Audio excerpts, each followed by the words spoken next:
भगवान, भ भूमि, भूमि में तो लूट खसूट है। ग गगन, गगन में बहुत समस्याएं हैं।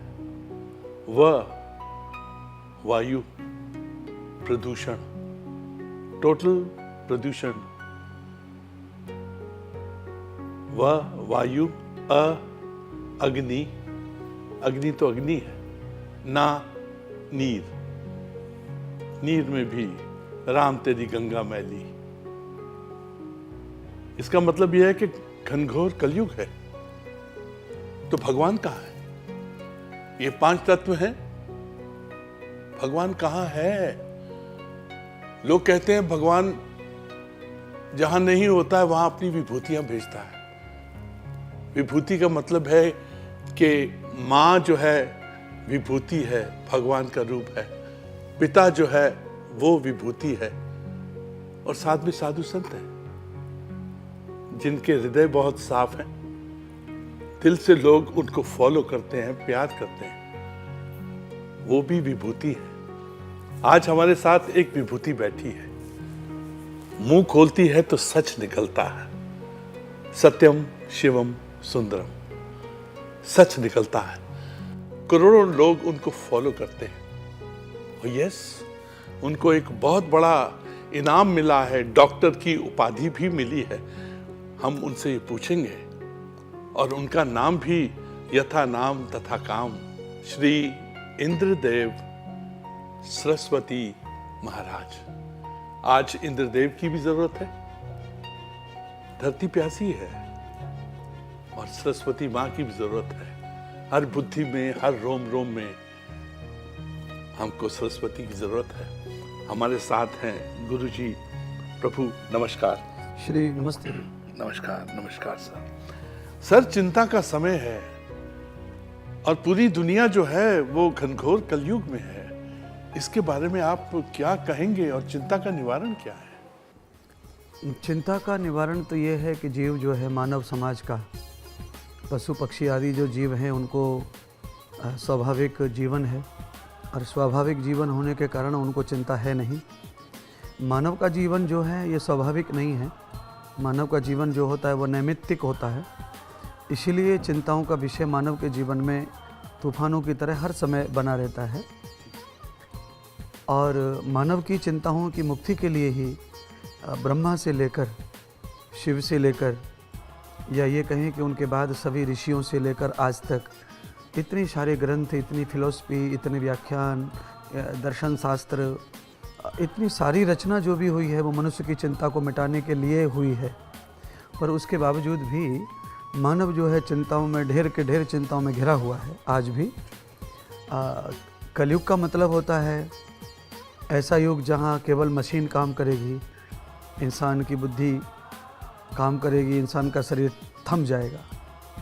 जब आदमी शरीर के साथ में बुद्धि को जोड़ के काम करता है तो वो चिंताओं से मुक्त रह सकता है। और अगर वो व्यक्ति खाली बुद्धि से काम करता है और शरीर को मार देता है तो वो चिंताओं का पहाड़ उस पर टूटता ही रहेगा। क्योंकि हमारे यहाँ सरल भाषा में कहते हैं कि पहला सुख निरोगी काया, दूसरा सुख घर में हो माया, तीसरा सुख अच्छी नारी और चौथा सुख पुत्र आज्ञाकारी। अगर ये चारों चीज़ मनुष्य के पास उपलब्ध है तो मनुष्य सुखी रहेगा, चिंता मुक्त भी रहेगा। दूसरा ये है, मैंने कहा था बुद्धि का प्रयोग तो है कलयुग में, पर शरीर का प्रयोग समाप्त हो गया है। यानी कि आदमी शरीर से असमर्थ हो रहा है और बुद्धि का वेग उसका बढ़ रहा है। और बुद्धि का जो वेग है उसका वो व्यर्थ का है, यानी कि एक मशीन का युग है। तो उसकी बुद्धि मशीन में लग रही है, हर चीज़ की तैयारी मशीन की कर रहा है। वो कोई भी चीज़ मशीन में अपने आप को डाल रहा है, मशीन में अपनी ज्ञान को डाल रहा है। हर चीज़ मशीन के द्वारा वो जीना चाहता है, मशीन से ही चलना चाहता है, खाना चाहता है, पकाना चाहता है। इस कारण उसकी चिंता का निवारण होना जो है इस समय बहुत कठिन है। क्योंकि चिंता का निवारण तब होगा जब आप अपनी लाइफ को जिएंगे। अगर आप अपनी लाइफ को जीते नहीं हैं, आप सोशल हैं और आप सोशल लाइफ जीते ही नहीं हैं, आप अपने आप में ही रहते हैं और ख़ुद को मान के बैठे हैं कि मैं तो ज़िले का एसपी हूँ, मैं तो कलेक्टर हूँ, या मैं तो एडिटर हूँ, या मैं इंजीनियर हूँ, या मैं कोई और सेठ हूँ, मेरे तो इतने सारे काम हैं, तो मैं क्यों कुछ करूँ। इसलिए वो चिंता का कारण बन रहा है और चिंता उसको घेर के रहेंगी, चाहे उसके साथ कितने भी लोग काम करते हैं, पर चिंताओं से वो मुक्त तभी हो सकता है जब ईश्वर का चिंतन, उसका जो धर्म है शरीर का, उस धर्म का पालन मनुष्य करता है तो चिंताओं से मुक्त होगा। चिंताओं से मुक्त होने का सीधा सा मार्ग है कि शरीर देने वाले का चिंतन छोड़ के चिंता नहीं मिटेंगी, प्रभु का चिंतन करते हुए चिंताओं का निवारण अवश्य होगा। वाह वाह, अध्यात्म की बहुत ज़रूरत है, गीता की बहुत आवश्यकता है। जहाँ गीता नहीं है वहाँ कुछ नहीं है। मशीनी युग, गुरुजी ने बिल्कुल सही कहा, मशीनी युग। अगर गायक एक स्टूडियो में जाता है और गाता है, अगर उसकी आवाज़ ठीक नहीं है तो वो पलट के कहता है मशीन से कहना मेरी आवाज़ को ठीक कर दे, उसको सुर में ला दो। दिल के अंदर सुर है नहीं, ज़बान के अंदर सुर है नहीं, मशीन अपना काम करती है, वो उसको सुर में ला देती है। ऐसा भी जीना क्या जीना है जिसमें अध्यात्म नहीं है। गुरुजी, आपको इतनी बड़ी उपाधि मिली है, आप इतने अच्छे काम करते हो और दुनिया में आपके नाम का डंका है। अमेरिकन उन लोगों ने आपको एक उपाधि दी है डॉक्टर की। अभी आपका नाम क्या है? श्री की जगह डॉक्टर हो गया। जी जी। डॉक्टर इंद्रदेव सरस्वती महाराज, ये पूरे इंडिया के लिए, हिंदुस्तान के लिए एक बहुत बड़ा ऑनर है। उसके बारे में आप क्या कहेंगे सर? दरअसल में क्या है, मेरी जो जर्नी है राष्ट्रहित के लिए जो मैं काम कर रहा हूँ, ऋषियों की फिलॉसफी को, जीवन शैली को कलयुग के मानव के पास पहुँचाने का मेरा उद्देश्य है और वही काम मैं कर रहा हूँ। चाहे वो रामायण के माध्यम से हो, भागवत के माध्यम से हो, शिव कथा के माध्यम से हो या वेद कथा के माध्यम से हो, मेरा काम सिर्फ वही है कि ऋषियों की जो सच्चाई है, ऋषियों की जीवन शैली है, वो हमारे पास आनी चाहिए जी। तो वो मैं अपने जो कार्य कर रहा हूँ उसमें सबसे मेरा बड़ा जो आंदोलन है देश के लिए, भारत के लिए, वो है व्यसन मुक्ति। वाह वाह। जिस घर में व्यसन है उस घर में शांति खत्म हो जाती है। वाह वाह। पंजाब में इसे चिट्टा कहते हैं। हाँ जी, चिट्टा कहते हैं। और वो नशे ने पंजाब को बहुत ही ख़राब करके रखा हुआ है। जनरेशन नेक्स्ट जो है वो इस व्यसन में इस तरह से डूबी हुई है। इससे अच्छा तो कहते हैं ना, नाम खुमारी नानका चढ़ी रवे दिन रात। इसके बारे में आप क्या कहेंगे? ये मैं कहूँगा, श्री नानक जी ने ये कहा कि नशा ही करना है तो ऐसे नशा करो जिसका नशा कभी न उतरे। जो नशा जमान कर रहा है उससे धन की हानि हो रही है, परिवार की शांति की हानि हो रही है, सामाजिक धर्म की हानि हो रही है, बच्चों का संस्कार बिगड़ रहा है, पत्नी परेशान रहती है, माँ परेशान रहती है और पूरे मोहल्ले में उसकी वजह से हिंसा बनी रहती है, ईर्ष्या घृणा बनी रहती है। ऐसा व्यक्ति किसी को प्रिय नहीं लगता है, तो उसके कर्म जो है चेंज हो जाते नशा करके। तो नानक जी ने जो कह दिया है कि ये नशा किस काम का जो पिया और उतर गया। हाँ, नशा करना है तो वो खुमारी का नशा होना चाहिए, प्रभु का नशा होना चाहिए, जीवन दाता का नशा होना चाहिए, नेत्र में रोशनी देने वाले का नशा होना चाहिए, हाड़ को धड़काने वाले का नशा और चिंतन होना चाहिए। एक बार जो चढ़ गया जो कभी न उतरे, वही नानक जी कहते हैं। नशा तो परमात्मा का, नशा तो संस्कृति का ही और धर्म का है। ऐसा नशा है कि जिससे मस्ती चढ़ती है और मस्ती से मस्ताना परमात्मा प्राप्त होता है।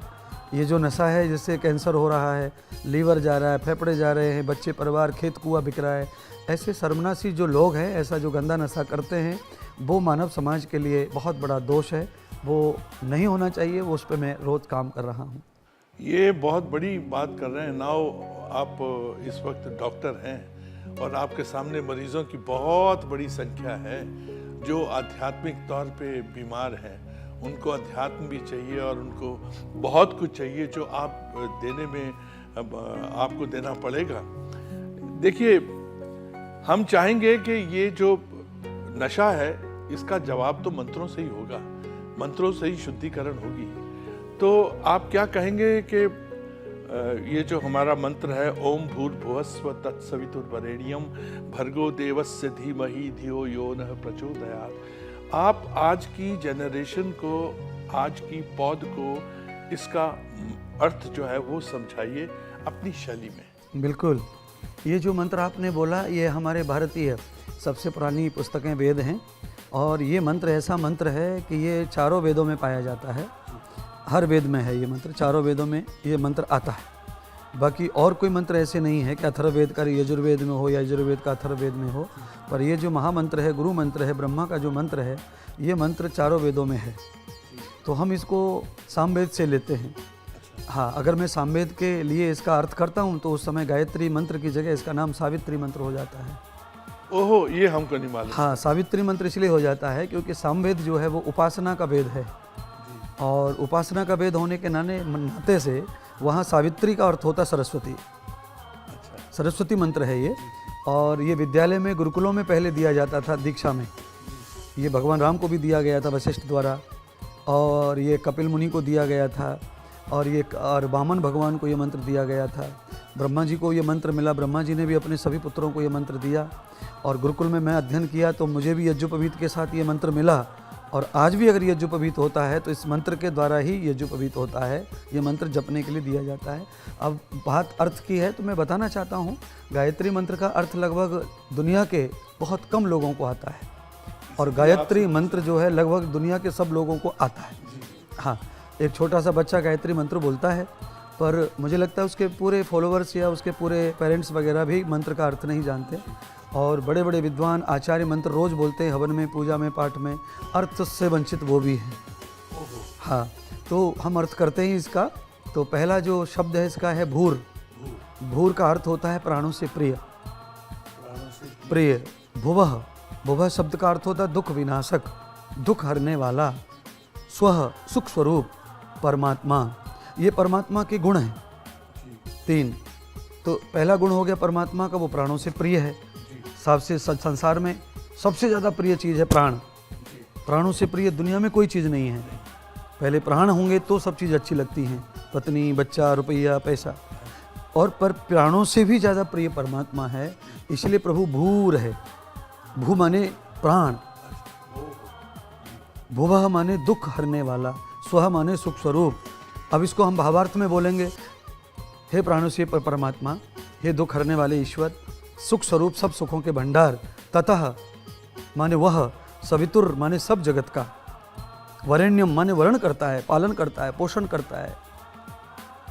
सवितुर सब जगत का, वरेण्यम माने वर्ण करने वाला, भर्गो ऐश्वर्यशाली, ऐश्वर्य को देने वाला, भर्ग माने ऐश्वर्य, देवस्य माने देवताओं को भी देने वाला, देवताओं को भी ऐश्वर्य देने वाला जो ईश्वर है, वो ईश्वर से हम प्रार्थना कर रहे हैं। धी बुद्धि, मही माने मुझे, यो माने जो, नह माने मेरे लिए, प्रचोदयात माने प्रदान करो।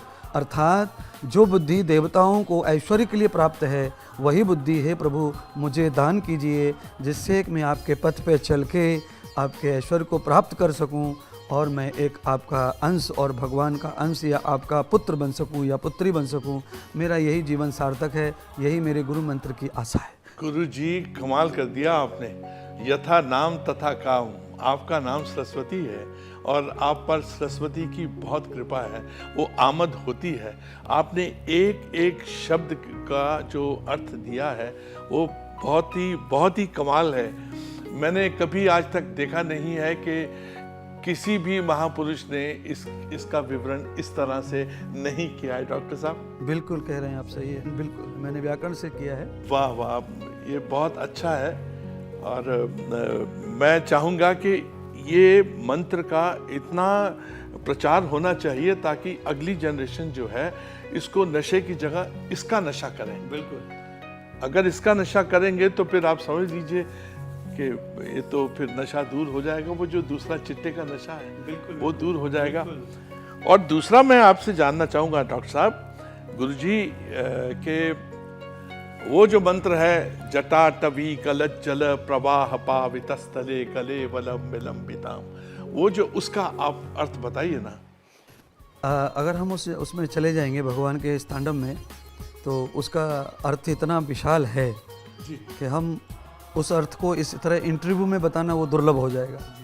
तो उसके लिए हम लोग अलग से एक समय निकालेंगे, शायद अगली मुलाकात में। हाँ, जल्दी। तो हम उस पर ही बात करें 1 घंटे, क्योंकि वो इतना लंबा है। जब हम पूरा ही उसका योजना बनाएंगे अर्थ की, तब ही वो हमारे और दुनिया के काम आएगा। अगर मैं पहले श्लोक का अर्थ कर दूंगा तो बाद में लालसा जो है वो अधूरा रह जाएगा सब, क्योंकि पूर्णता उसकी पूरा होके ही होगी। बिल्कुल बिल्कुल हाँ। ठीक है। उसके लिए अलग से एक सेशन होना चाहिए जिसमें कि सिर्फ इस मंत्र के बारे में बात करें, बहुत विस्तार से होना। ये बहुत बड़ी बात है। यकीन मानिए, ये सिर्फ हिंदुस्तान के लिए नहीं है, पूरी इंडिया के लिए है, क्योंकि ये ऐसा श्लोक है, ऐसा स्तोत्र है ये, जो कि पूरी दुनिया का निवारण कर सकता है। क्योंकि आजकल आप देखिए कितने देश आपस में लड़ रहे हैं। देखिए, मैं महाभारत में था, ये इनका था बी.आर. चोपड़ा जी का, उसमें मैंने सेनापति धृष्टद्युम्न का रोल किया था। उस वक्त हमारे चारों तरफ बड़े ज्ञानी लोग थे, गुणी लोग थे, हम उनसे सब ये सुनते थे सर। बी.आर. चोपड़ा जी हमको सुनाते थे और भी टीम सुनाती थी। तो ये पक्का रहा कि इसके बारे में हम 100% इसके बारे में विस्तार से ही जाना चाहिए सब, बिकॉज ये दुनिया के आगे किसी ने संदेश दिया इसका अर्थ नहीं हुआ है लगभग आज तक ऐसा। ये श्लोक में ही बोला जा रहा है, स्तोत्रम में, तांडव में ये बोला जाता है, पर इसके अर्थ का कभी विश्लेषण आज तक हुआ नहीं है। इसका मतलब आपके सानिध्य से ये बहुत जोर से होगा, अच्छे से आएगा। बहुत अच्छा भाई, इसके लिए ताली तो बनती है। Very good sir. ये डॉक्टर साहब, ये आपने बहुत अच्छी बात कही। अब ये बताइए कि जो आप काम कर रहे हैं, जिससे पूरी दुनिया में आप एक पॉजिटिविटी दे रहे हैं, वो किस तरह से आप नहीं, हमारा जो सेवा प्रकल्प है वो मेरा सबसे प्राचीन सेवा प्रकल्प है गौ सेवा का। वाह। हाँ, वो मैं गुरुकुल से जब पढ़ रहा था तब से ही कर रहा हूँ और उसे उद्देश्य मानकर कर रहा हूँ। कई गौशालाओं की सेवा मेरे हाथों से हो रही है। कई जगह गौशालाएं हैं अलग अलग राज्यों में, जो वृंदावन में भी अच्छी गौशालाएं हैं, महाराष्ट्र में भी हैं, गुजरात में भी हैं। उसके अलावा हम महिलाओं के लिए बहुत सुंदर वृद्धाश्रम चला रहे हैं। तो लगभग 18 से 19 साल हो गए वृद्धाश्रम को भी चलाते हुए, सेवा करते हुए। बहुत माताएं उसमें रहती हैं, जो महाराष्ट्र में भी है और वृंदावन में भी है। और हम गरीब किसान जो बच्चे हैं, जो बड़े स्कूल, अच्छे स्कूलों में जा नहीं सकते हैं, उनके लिए हम वैदिक गुरुकुल में स्कूल चलाते हैं। गरीब बच्चों को भी हम चाहते हैं कि वो भी पायलट बने और वो भी एक महान सन्यासी साधु बने, उनको भी अवसर मिले, अच्छे आर्टिस्ट बने। तो उनको भी हम मौका देते हैं और स्कूल चलाते हैं, इंग्लिश मीडियम का भी, और उसके साथ साथ गुरुकुल चलाते हैं संस्कृत का भी। जी जी। तो उसमें हम आदर्श विद्या भी साथ साथ देते हैं, मॉडर्न के साथ साथ। ये भी निःशुल्क सेवाएं हम करते हैं। निःशुल्क करते हैं। प्रातःकाल मेरा वैद्यकीय काम है, तो प्रातःकाल हम लगभग रोज़ाना 2 घंटे शिविर करते हैं। पूरे देश के मरीज़ मेरे यहाँ आते हैं और मैं वहाँ उनको औषधि सेवा करता हूँ। स्वयं निर्मित औषधि हमारी कंपनी ने दवा बनाती है, निःशुल्क सेवा चलती है हमारी। और हम कंपनी की दवा अपनी जो है उनको कभी हम इधर उधर बेचते नहीं हैं, फ्रेंची नहीं देते, कोई मेडिकल नहीं पे देते नहीं हैं। जिनको मैं सेवा करता हूँ, चेक करता हूँ, बस वहीं हम दवा देते हैं उनको। तो हम उस पर शुगर पे बहुत काम कर रहे हैं, कैंसर पे काम कर रहे हैं बहुत ज़्यादा, और हार्ट के ऊपर बहुत काम कर रहे हैं, मोटापे के ऊपर बहुत काम कर रहे हैं। तो ये प्राकृतिक चिकित्सा के साथ, आहार के साथ हम पूरे शरीर को स्वस्थ करने का काम करते हैं। लगभग आज हमारे आश्रम में 5000 लोगों का भोजन रोज़ बनता है, जो निःशुल्क ही प्रसाद दिया जाता है। और सुबह नाश्ते में दूध हलवा 2000 लोगों को रोज़ दूध पिलाया जाता है, जिसमें लगभग साधु 500 हैं, वृंदावन के साधु संत, और कुछ वो हैं जो भिक्षा के ऊपर निर्भर हैं, वृंदावन में रहते हैं, और कुछ यात्री जो रोज़ आते जाते हैं परिक्रमा में। तो वहाँ सुबह इस तरह का 8 बजे नाश्ता दूध का सबको हम कराते हैं, साथ में जलेबी या हलवा देते हैं। दोपहर को 11 बजे से शाम तक 11 बजे तक अखंड भंडारा भोजन जो है निरंतर आश्रम में चलता रहता है। ये हमारी सेवाएं हैं नित्य चलने वाली। इनके अलावा जो मैं प्रचार कर रहा हूँ वो व्यसन मुक्ति अभियान का और साथ में स्वस्थ भारत का अभियान का, ये सब मेरे अभियान हैं और मैं उन आंदोलनों को निरंतर चला रहा हूँ अपनी व्याख्यान के माध्यम से। भारत के डीएनए में 2 चीज़ें बहुत इम्पोर्टेंट हैं। एक तो है छबील। जब सरदार लोग छबील लगाते हैं और ग्लास भर भर के आती जाती कारों को, गाड़ियों को देते हैं, बसेस को देते हैं, मुझे बड़ा अच्छा लगता है। छबील देना और लंगर चलाना। आपका लंगर एक महान कार्य है जिसमें आप निःशुल्क दवाइयाँ देते हैं, आप निःशुल्क लंगर लगाते हैं। लंगर से, जहाँ लंगर है वहाँ रब है, जहाँ रब है वहाँ सब है। ये आप बहुत अच्छा और बड़ा काम कर रहे हैं। ऐसे ही दुनिया ने आपको परखा नहीं, समझा भी है, परखा भी है और आपको इतनी बड़ी उपाधि भी दी है। इसके मुझे बुल्ले शाह का वो एक कपलेट याद आ रहा है, अगर इजाज़त हो। बोले, इट खड़क के दुक्कड़ बचे, ईंटें चले, लड़ाइयाँ हो या शोर शराबा हो। इट खड़क के दुक्कड़ बजे, तत्ता हो वे चूल्हा। जो चूल्हा है वो गर्म रहना चाहिए। इट खड़क के दुक्कड़ बजे, तत्ता हो वे चूल्हा। औण फकीर ते खाका जावण, राजी हो वे बुल्ला। कि लंगर चलता रहे और जो बुल्ला है वो खुश रहे, और दुनिया ऐसे ही चलेगी सर। आजकल परमाणु युग है, हर एक आदमी अपना 175, 140 जो परमाणु बॉम्ब है लेके घूम रहा है। वहाँ की भारत की संस्कृति में लंगर है, निशुल्क सेवा है, इससे बड़ी और क्या होगी। इसके आगे आपके क्या क्या प्लान्स हैं सर? अभी इस समय मेरा सबसे अग्रसर जो प्लान चल रहा है, 5-6 महीने से मैंने शुरू किया है, और वो ये है कि मैं एक डायबिटिक हॉस्पिटल निर्माण करने जा रहा हूँ। और वो हॉस्पिटल इसलिए कर रहा हूँ क्योंकि भारत में सबसे तेज़ी से दौड़ने वाली जो बीमारी है वो डायबिटीज़ है। हाँ, तो मैं चाहूँगा कि डायबिटीज़ का जो मरीज़ है आज, वो सज्जन के जाता है सिविल सर्जन के पास और वो ही उसको दवा देते हैं, उसके लिए विशेष हॉस्पिटल कोई नहीं है। तो मैं डायबिटिक केयर हॉस्पिटल स्पेशलिटी बना रहा हूँ, और मैं चाहूँगा कि भारत में डायबिटीज़ के ऊपर रोकथाम हो और उसका इलाज हो, उसे नॉर्मल करने की प्रक्रिया पैनक्रिया में हो, बड़ी आंतों में हो, लीवर्स में हो, फंक्शंस में हो, और सेल्स हमारे चार्ज हों। तो वो सारी प्रक्रिया हम प्राकृतिक चिकित्सा के माध्यम से हॉस्पिटल में लोगों को एडमिट करके रख के उनको हम केवल सब्जियों से ही डायबिटीज़ को केयर करने की एक योजना में जा रहे हैं। केवल जो सब्जियां, हरी सब्जियां हैं, पेड़ पौधों की जो पत्तियां हैं, फूल हैं, केवल हम उनके पर ही आहार करवा कर शुगर को और सेल्स बॉडी को चार्ज करने का काम करेंगे। क्योंकि हमारा जो मेरा खुद का जो रिसर्च है, मैंने जो जानकारी जानी, अब तक पढ़ा लिखा है जितना भी, उसमें ये सिद्ध होता है कि हम पेड़ पौधों के साथ में, उनके साथ हमारा आहार का संबंध है, और जो भी हमारी धरती पर पैदा होता है नेचुरल चीज़ें, घास फूस, वो भी मेरा आहार है, उससे मेरे आहार का ही संबंध है। पर मेरे उपलब्धता मुझे दूसरी चीज़ों की ज़्यादा होने के कारण इन सब चीज़ों को मैं धूल मिट्टी और कीड़ा मकोड़ा या घास फूस कह के छोड़ देता हूँ और अपने स्वास्थ्य को पूरी तरह ख़राब कर रहा हूँ। हाँ, तो जैसे मान लीजिए अभी भैंस है, वो बहुत ज़्यादा भैंसें जो होती हैं वो बढ़िया पानी नहीं पीती हैं, उनको पानी नहीं मिलता है, नाले में पीती हैं, नाले में बैठती हैं, और फिर भी वो स्वास्थ्य अच्छा रहता है उनका, क्योंकि कुछ भी है उनका प्रकृति के साथ जुड़ी हैं, वो अपना, उनका प्रकृति वही है और उनका भोजन भी वही है, तो वो उसी जीवन को जी रही हैं, इसीलिए वो हमेशा स्वस्थ रहते हैं। उसके बाद में दूसरी एक भैंस ऐसी है जो घर पे पाली जा रही है, वो उसको मनुष्य जो खा रहा है अलग से पका के धुन के, गाय को, भैंस को वो खिलाया जाता है। उसके लिए दलिया बनाएंगे, पकाएंगे, उसके लिए और कुछ आइटम डालेंगे, वो खिलाएंगे, उसे कोई तेल पिलाएंगे, कोई घी खिलाएंगे, उससे वो अननेचुरल होने के कारण वो बीमार बना रहता है पशु। तो हर रोज़ डॉक्टर लगता है उसको। जंगल में वही भैंस रहती है, वो कभी बीमार नहीं पड़ती है, उसे डॉक्टर कहीं है ही नहीं, क्योंकि वो अपने भोजन के साथ जुड़ी है, जो परमात्मा ने उसके जोड़ा है, शाकाहार, उससे जुड़ी है। घर में उसके लिए अननेचुरल भोजन बना के देते हैं लोग स्वार्थ में, दूध ज़्यादा पाने के लिए, तो वो बीमार रहता है। ऐसा ही मनुष्य के साथ हो रहा है।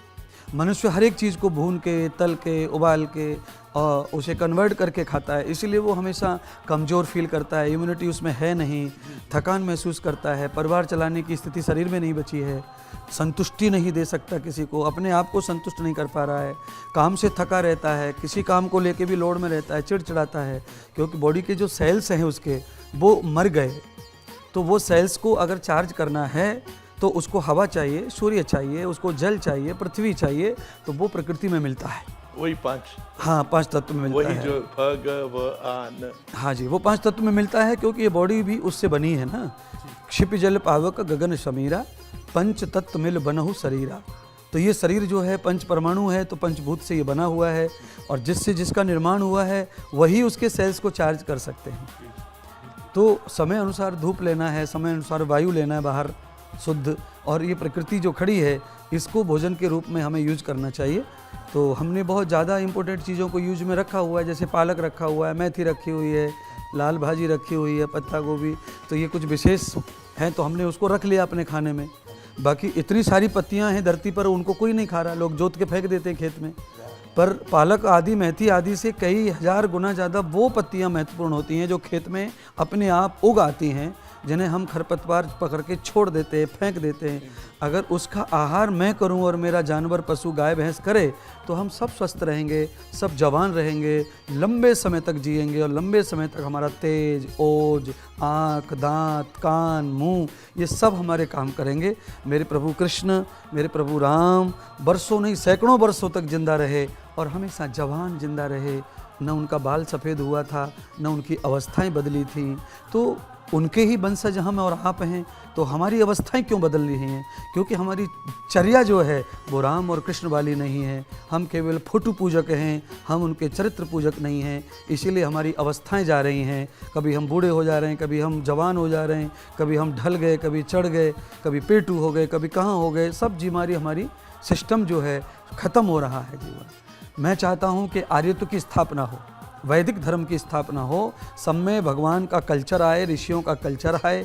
ये किताब जो ऋषियों ने लिखी हैं हजारों वर्ष पहले, वो आज के लिए लिखी है, मेरे लिए लिखी हैं कि ऐसा समय जब आएगा तो लोग कैसे संभलेंगे। उनके लिए तो कोई रास्ता ही नहीं होगा, सब मॉडर्न हो जाएंगे, पाश्चात्य हो जाएंगे, तो फिर वो संभलेंगे कैसे? वो तो मिट जाएंगे। आदमी की आयु इतनी कम हो जाएगी कि वो कोई इंजॉय नहीं कर पाएगा, और फिर कैसे काम चलेगा ऋषियों का, और ये देश पैस कैसे गुरु बनेगा दोबारा से? तो उसके लिए वो फिलॉसफी लिखी है, दर्शन शास्त्र। अगर वो मैं आज किसी को दे रहा हूँ और उसको कोई ले रहा है, तो वो आज भी लाखों लोग मेरे स्वस्थ हो रहे हैं। रोज़ाना मैं 200-250 मरीज़ देखता हूँ। हाँ, तो उनमें से लगभग उतने ही लोग ही फिट होते हैं, और सब एम्स में से आते हैं, कोई कहाँ से आते हैं, हज़ारों दवाइयाँ खा के आते हैं, मेरे यहाँ थक के आते हैं। और एक प्रकृति के साथ मैं जोड़ता हूँ, डॉक्टर भी रखता हूँ साथ में, खुद नाड़ी परीक्षण वैद्यगिरी करता हूँ। तो वो सब चीज़ है, मैं लोगों को प्रकृति का दर्शन करा रहा हूँ। मेरे प्रवचन में, भागवत में वो ही प्रकृति रहती है कि आप ये खाइए ना जो बकरी खाती है। बकरी खाती है तो बकरी को कैंसर नहीं होता, बकरी खा रही है उसको बीपी नहीं होता है, बकरी जो भोजन करती है उसे खा करके उसको कभी कोई तकलीफ, बीमारी नहीं होती है। उसके लिए डॉक्टर हैं ही नहीं। वेटरनरी डॉक्टर हैं तो वेटरनरी डॉक्टर भी क्या कर रहे हैं? वो कुत्ता को देख रहे हैं, या ज़्यादा से ज़्यादा किसी की भैंस या गाय को देख रहे हैं, घोड़े को, या इनको देख रहे हैं सरकार सिस्टम में। तो बकरी को कोई देखने वाला डॉक्टर नहीं है, भेड़ को देखने वाला कोई डॉक्टर नहीं है ज़्यादा, तो वो बीमार नहीं हो रहे हैं ज़्यादा, क्योंकि वो दिन भर जो है धूप में रहते हैं, दिन भर पेड़ की छाया में रहते हैं, बहता हुआ इकट्ठा तालाब का पानी पीते हैं, जो सूर्य से मिलता है, चंद्रमा से मिलता है, वो ग्रहण करते हैं। इसीलिए वो अपने आहार के साथ स्वस्थ रहते हैं। उनको किसी की आवश्यकता नहीं है संभालने वालों की, मालिक की। वो अपनी ज़िंदगी चलते हैं, अपनी ज़िंदगी खा पी के बैठ जाते हैं। सुबह होता है उठ जाते हैं, काम पे लग जाते हैं, रात होती है बैठ जाते हैं। उनको घर की भी ज़रूरत नहीं है, क्योंकि वो प्रकृति से जुड़े हुए हैं। मनुष्य जो है प्रकृति को छोड़ करके अब प्राकृतिक जीवन से जुड़ रहा है। हर चीज़ आप प्राकृतिक अपना रहा है, हर चीज़। फ्रिज ले लो, ओवन ले लो, ये सब चीज़ें, ठंडी गर्मी, एसी है, ये सारी अप्राकृतिक है। आवश्यकता इनकी है, ज़रूरत है, आदत है, तो रोज़ यही रहेगा। पर इनकी वजह से हमारी बॉडी के सेल्स कमज़ोर हो रहे हैं, इम्यूनिटी वीक हो रही है। हम न धूप सहन कर पा रहे हैं बाहर की, एसी में रहकर धूप चलती नहीं अब एसी वालों को। ये सभी जो लोग काम करते हैं एसी में, इनको धूप नहीं सहन होती बिल्कुल, और धूप सहन होती नहीं, इसलिए सबकी कमर दुख रही है इनकी। ये सबकी कमर दुखती है, इनमें कोई ऐसा नहीं है जिसकी पीठ ना दुख रही हो, शोल्डर ना दुख रहा हो। क्यों नहीं? क्योंकि कैल्शियम ही नहीं है इनके शरीर में, B12 भी नहीं है, और वो सूर्य से मिलता है, वो खाने की ज़रूरत भी नहीं है उसको। तो प्रभु, इस वक्त जो आप बोल रहे हो, आपके मुंह से भगवान की खुशबू आ रही है, आपकी बातों से भगवान की खुशबू आ रही है, और आप वो नहीं देख पा रहे हो जो हम देख रहे हैं। इस वक्त आपका चेहरा ऊर्जावान है। जो आए थे आप, वो अलग पर्सनालिटी थी, जो इस वक्त मैं सिर्फ आपको मैं देख रहा हूँ इस एंगल से, और मैं देख रहा हूँ ऊर्जावान चेहरा है। आप जो बोल रहे हो इस वक्त वो फूल निकल रहे हैं, क्योंकि प्रकृति सबसे बड़ी बात है। कुदरत सबसे बड़ी, कुदरत इज गॉड, वही जो पहले भगवान है। गॉड, GOD, गॉड जनरेट भी करता है, ऑर्गेनाइज भी करता है, डिस्ट्रॉय भी करता है। सत्यम शिवम सुंदरम, ब्रह्मा विष्णु महेश है। इस वक्त आप जो बोलेंगे वो सत्य है। मुझे इतनी खुशी हो रही है। एक तो साधु संत होते हैं, एक होता है महाविद्वान साधु संत, जो फकीर होते हैं, वो अपने लिए नहीं जीते, वो दूसरों के लिए जीते हैं। और आप शायद दूसरों के लिए जीते हो। मैं कभी भी आपके प्रवचन को बैठ के इत्मीनान से देखना चाहूँगा, सुनना चाहूँगा, ग्रहण करना चाहूँगा। अब आपसे हमारा एक छोटा सा निवेदन है कि आप कुछ गुनगुना के भगवान की स्तुति कर दीजिए। दो घड़ी भगवान काले नाम तू, दे समय थोड़ा सुबह और शाम तू, दो घड़ी भगवान काले नाम तू, शीशाए दिल साफ कर आसन लगा, शीशाए दिल साफ कर आसन लगा, आसन लगा, आसन लगा, छोड़ कर दुनिया के सारे काम तू, दे समय थोड़ा सुबह और शाम तू, दो घड़ी भगवान काले नाम तू, दो घड़ी भगवान काले नाम तू, दे समय थोड़ा सुबह और शाम तू, देख तेरे काम की ये बात है, बात है, बात है, पाएगा दुनिया में फिर आराम तू, दे समय थोड़ा सुबह और शाम तू, दो घड़ी भगवान काले नाम तू, दो घड़ी भगवान काले नाम तू, दे समय थोड़ा सुबह और शाम तू, छोड़ कर दुनिया के सब काम तू, दो घड़ी भगवान काले नाम तू। वाह वाह वाह वाह, ये दो घड़ी है। आप समय की कदर नहीं करेंगे, समय आपकी कदर नहीं करेगा। वो दो घड़ी उसमें आती है जिसमें आप भगवान का नाम लीजिए, मेरे ख्याल से चिंता मिट जाती है। बिल्कुल। वो जो हम जहाँ से हमने शुरू किया है कि चिंता को कैसे मिटाएं, ये आजकल घनघोर कलयुग चल रहा है, इसका सामना कैसे करें, वो दो घड़ी जो है भगवान की स्तुति करने से मेरे ख्याल से चिंता कम हो जाएगी। उसने कहा है ना, एक हटदी ते के लग जांदी, कदे कोई चिंता कदे कोई चिंता, जिंदा रख दी न मार मुकौंदी, कदे कोई चिंता कदे कोई चिंता। बस वो दो घड़ी है जिसमें आप भगवान का नाम ले लीजिए, आपकी चिंता अवश्य दूर होगी। प्रभु, आपने इतने प्रवचन किए होंगे, आप बाहर के प्रवचन थोड़ा सा एक मंत्र, आप वो जो आंखें, इस वक्त आप ऊर्जावान है सर, आपकी ऊर्जा हम ले रहे हैं, आपकी ऊर्जा इस वक्त जितने भी इस रूम में हैं सब ले रहे हैं सर, क्योंकि आपकी जो वाइटैलिटी है, जो पॉजिटिविटी है, भी हम लोग सब ग्रहण कर रहे हैं। वो किस तरह से आप अपने शयन कक्ष में जब बैठते हैं और आंखें बंद करके जो मंत्र उच्चारण करते हैं, एक वैसा कृपया करके दे दीजिए। कई बहुत सारे ऐसे शाब्दिक मंत्र हैं जिनमें विशेष ऊर्जा होती है, तो उसमें सबसे ऊर्जावान अगर कोई शब्द है तो वो है ओम।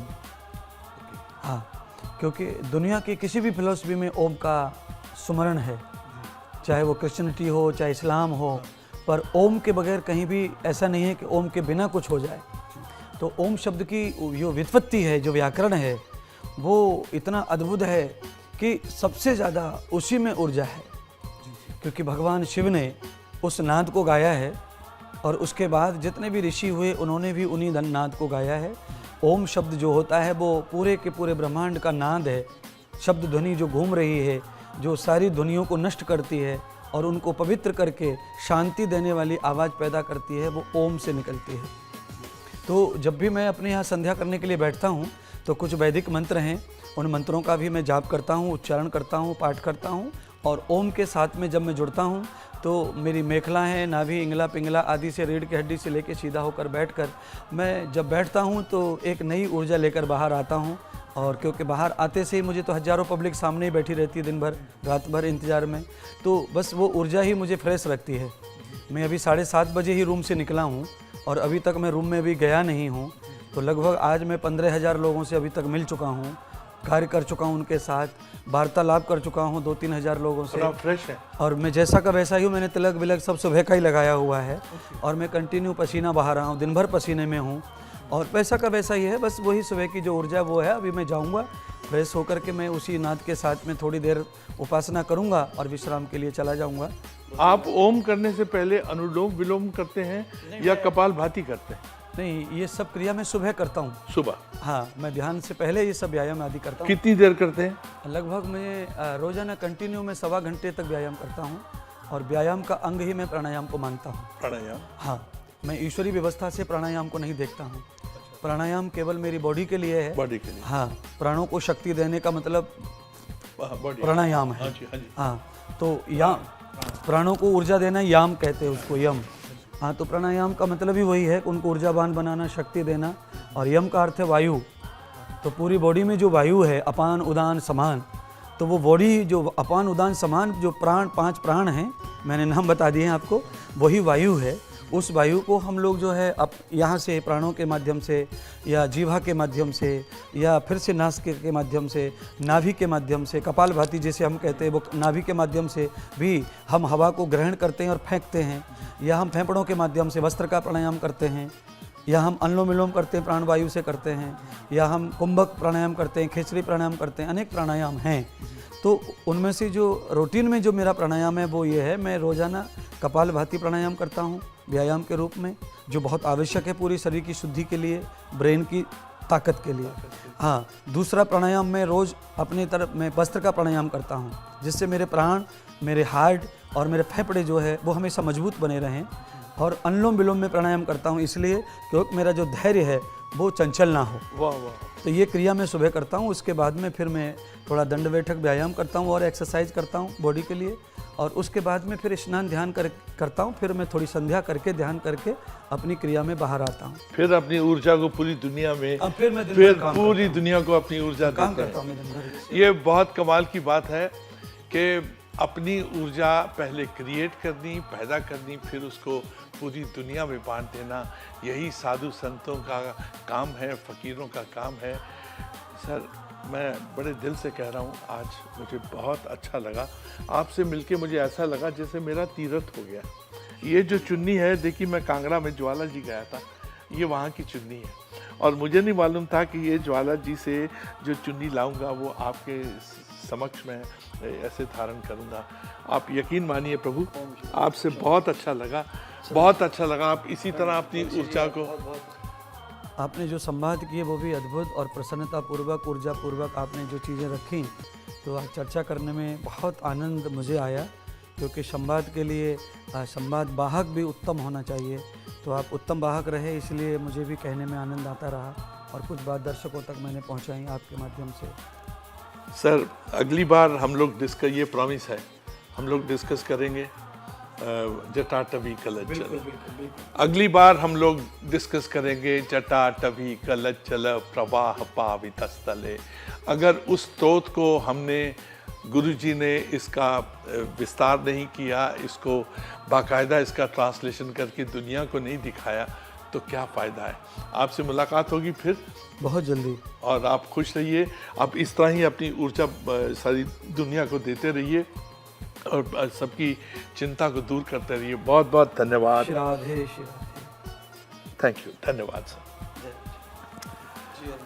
आप लोगों को कैसा लगा? मैं तो भाव विभोर हो गया। ये दुनिया के लिए, ये आज कोई इंटरव्यू नहीं था। इंटरव्यू बहुत छोटा शब्द है। ये तो था एक महागुणी विद्वान आए हैं हमारे सर माथे पे और हमको बहुत कुछ दे के जा रहे हैं।